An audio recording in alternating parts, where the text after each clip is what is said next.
In a quiet town where everyone knew each other, a series of disappearances sent waves of panic through the community. Young women had gone missing, leaving behind nothing but whispers and rumors. The police were stumped, and fear loomed like a dark cloud over the streets. Lily, a college student home for the summer, was determined to uncover the truth. She'd heard the stories, how the last person seen with each victim was a taxi driver named Tom, a man known for his quiet demeanor and sharp blue eyes. Though the police had questioned him, he had always come up clean. One evening, Lily decided to take matters into her own hands. She called for a taxi, hoping to gather information from Tom. When he arrived, his smile was warm, but something in his eyes made her uneasy. Still, she climbed into the back seat. "Where to?" he asked, his voice smooth and calm. "Just drive around for a bit," she replied, trying to sound casual. As they drove through the darkening streets, Lily engaged him in conversation.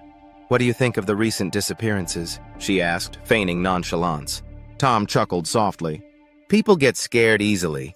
It's a small town, rumors spread fast. I wouldn't worry too much." Lily pressed on. "But you were one of the last to see them. Don't you think that's a bit suspicious?" He glanced in the rearview mirror, his expression unreadable. "I just do my job, sweetheart. Sometimes people go where they shouldn't." An uneasy silence settled in the cab. The streetlights flickered, casting eerie shadows inside the vehicle. Lily's heart raced, but she was determined to get more out of him. "What do you do when someone doesn't pay for their ride?" she asked, testing the waters. Tom smirked, his eyes glinting. "Oh, that's an easy one. I always find a way to make them pay." Lily felt a chill run down her spine. "You seem to really enjoy your job." "Let's just say I have my own way of keeping things balanced."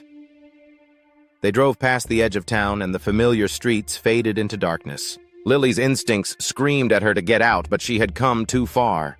"Can you take me to the old quarry?" she asked, hoping to get a rise out of him. Tom's smile faded for a moment before he replied, "That's a dangerous place at night. Are you sure?" "Just drive," she insisted, her voice firm. As they neared the quarry, the atmosphere grew heavier. The trees loomed like sentinels, blocking out the moonlight. Tom parked the taxi, and for a moment everything was silent. Lily's heart pounded in her chest. "Why do you want to come here?" Tom asked, turning to her, his eyes cold. "I wanted to see it for myself," she replied, trying to mask her fear. He leaned closer, his smile returning, but it didn't reach his eyes. "You're brave, I'll give you that.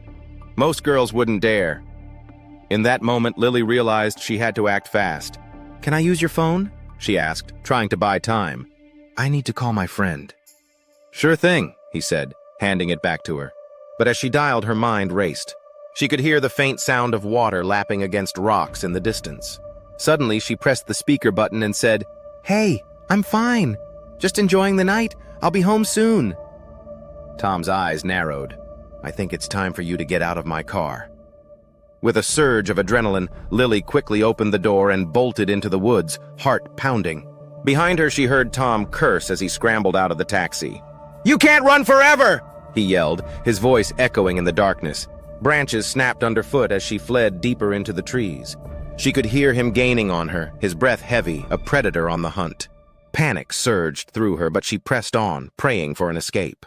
Just when she thought she couldn't run any longer, she spotted a beam of light in the distance, an old ranger station. Summoning every ounce of strength, she sprinted toward it. Tom was closing in, his footsteps echoing in the night. She burst through the door of the station, slamming it behind her. She fumbled for the phone, dialing 911 as her hands shook. "Help! I'm being chased!" she gasped into the receiver. "Stay on the line," the operator instructed. "Help is on the way." Just then, the door rattled violently. Tom's voice seeped through, low and menacing. "You can't hide forever, Lily. You're mine!" As she backed away, the door burst open, splintering the wood. Tom stepped inside, his eyes wild with rage. But before he could take another step, sirens wailed in the distance, growing louder. With a growl of frustration, he turned and bolted into the night, just as the police arrived. Days later, the town would breathe a sigh of relief when Tom was finally caught.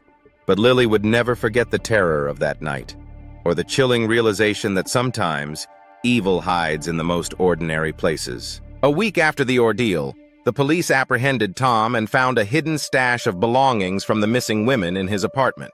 The town breathed easier, convinced the nightmare was over. But as Lily lay in bed one night scrolling through social media, she stumbled upon an unsettling post. A picture of Tom, smiling with a group of people at a local community event. The caption read, "Our favorite taxi driver, always there when we need him." Confused, she realized it was from last week. How could he be at the event if he had been caught? Her heart raced as she dug deeper. She learned that Tom had a twin brother, Jack, who had always been the shadow to his more charismatic sibling. Jack had been the one seen in the town, the one everyone knew but had never suspected. The police had only caught Tom, but Jack was still at large. Just then, her phone buzzed. A text from an unknown number flashed on the screen. "You can't escape me, Lily. I'll finish what my brother started." The realization hit her like a cold wave. The true danger was still out there, lurking in the shadows, and now he was watching her. The nightmare was far from over. Part 2 coming soon.